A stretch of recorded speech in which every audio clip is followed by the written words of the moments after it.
ছোট ভাই বাইরে থেকে আসছে, তো যাওয়ার সময় মানে আমাকেও নিয়ে গেছে সাথে করে নোয়াখালীতে। দুই ভাই বোন মানে একসাথে গেলাম।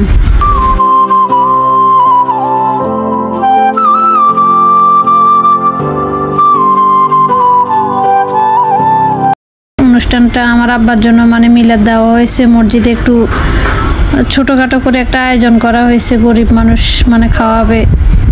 তো বাড়িতে রান্না বান্না চলতেছে, বাবুর্চি দিয়ে মানে রান্না করা হইতেছে। বাবুর্চি আবার আমাদের বাড়ির পাশে, ওনার রান্নাবান্না মানে পাকশাক অনেক ভালো হয়।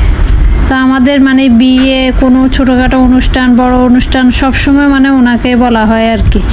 তো এখন এই যে বাবুর্চি দিয়ে রান্না করা হইতেছে, ডিম সিদ্ধ করা হয়েছে এখানে। আর এখানে তেহারির জন্য মানে মাংসটা বসানো হয়েছে। এই যে চাউল টাউল ধুয়ে নিচ্ছে, মানে গরিব অসহায় কিছু মানুষ মানে খাওয়াবে আর কি। মিলাদের পরে মানে নামাজ টামাজ পড়ানোর পরে হাতে হাতে মানে এটা বক্স করে মানে প্যাকেট করে দিয়ে দিবে আর কি। যে রান্না এখানে প্রায় শেষ। এখানে যে তৈরির জন্য মানে চাউলটা বসালো, চাউলের পানি এটা মানে মশলাগুলো কষা নিতেছে। ওনার রান্না বান্না অনেক মজা হয়। আমার ভাইয়ের বিয়ে, বোনের বিয়ে, মানে সবার, আমাদের বাড়িতে যত অনুষ্ঠান হয় বাবুর্চি দিয়ে রান্না করে। আমাদের বাড়ির পাশে ওনার বাড়ি। গরম পানি মানে বলকায় সব ধরনের মশলা এই গরম পানির মধ্যে মানে দিয়ে দেওয়া হয়েছে, পরে মানে চাউল দিয়ে দেওয়া হবে আর কি। এরকমই মজা হয়, এভাবে করলে বেশি ভালো হয়। আমরা বাসায় পাকালে না ওনাদের মতন হয় না। তো আজকে আবার আমাকে এখান থেকে আবার আমার শ্বশুরবাড়িতে যাইতে হবে। শ্বশুরবাড়িতে এরকম একটা অনুষ্ঠান, আমার ননাস, বড় ননাস মানে জ্যাঠা তো ননাস মারা গেছে, তো এই বাড়িতে ওনারও খাবারের আয়োজন চলতেছে ওইখানে। তো এটা শেষ করে আবার আমি চলে যাব আমার শ্বশুরবাড়িতে। এই যে তৈরিটা কিন্তু এখানে দমে দিবে, এখন অনেকটা হয়ে আসছে, এখন দমে ফালাই রাখবে আর কি।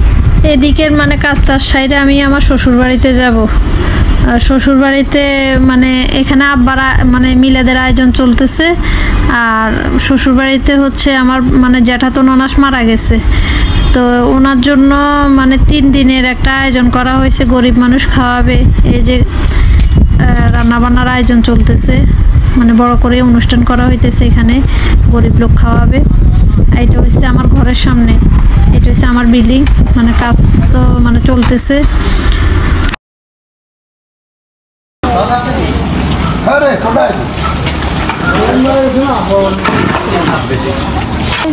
আমি কা আমার কানের কেন পারো না কেন পারো না না না আম খাই না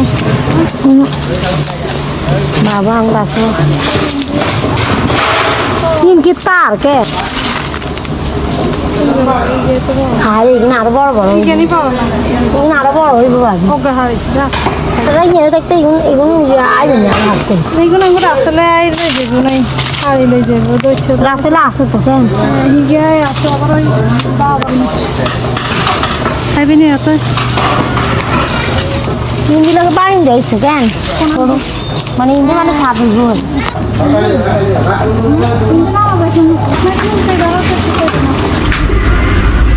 রান্না বান্না শেষ। এখন এই যে এখানে খাওয়াবে মানুষজন, মানে আগে বাড়ির মানুষ খাওয়ায়, তারপরে যায় মানে বাইরের লোক খাওয়াবে আর কি। তো আমরা যারা বাড়ির লোক আছি এখন এই যে এখানে বসে যাব খাইতে। এই যে গরু মাংস, মাসকালের ডাল, সবজি, দই, এটাই করা হয়েছে আর কি। মাসকালের ডালটা অনেক মজা হয়েছে, গরু মাংসের সাথে খুব ভালো লাগছে খাইতে। সবজিটা বেশি ভালো হয়েছে, সবজিটা মানে দেশি চিংড়ি দিয়ে রান্না করা হয়েছে।